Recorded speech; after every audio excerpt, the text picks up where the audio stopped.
तर आम्ही सगळेजण मस्त असा गॉगल लावून कुठे निघालो आहे हे तुम्हाला समोर व्हिडिओमध्ये कळेलच. बट त्याआधी ना रौनकच्या स्कूलमध्ये 15 ऑगस्ट निमित्त एक छानसा प्रोग्राम होता. तोच अटेंड केला आणि मग लगेचच घरी आले. घरी आल्यानंतर इन्स्टंट होणारी मॅगी केली, कारण आम्हाला ना लगेचच बाहेर जायला निघायचं होतं. माझी इकडे मॅगी होतपर्यंत पिहूचं बघा काय खेळणं चालू आहे. त्यानंतर मस्त मॅगीचा नाश्ता केला आणि निघालो आम्ही सगळेजण. तर आम्ही जाणार होतो संभाजीनगर येथे फिरायसाठी. मग इथे आल्यानंतर हॉटेल बुक केलं आणि हॉटेलमध्ये आल्याबरोबर बघा रौनकची काय मस्ती चालू आहे. तो जरा जास्तच एक्सायटेड होता.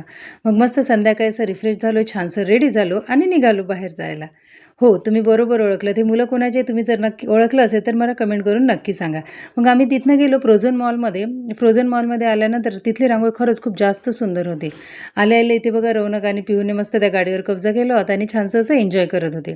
तिथे थोडीफार जास्त शॉपिंग केली आणि मग घरी हॉटेलवर जायला निघालो. हो, तुम्ही बरोबर ओळखलं. तुम्हा सगळ्यांची लाडकी निकिता देशमुख ती माझी फ्रेंड आहे आणि तिच्याचसोबत आम्ही बाहेर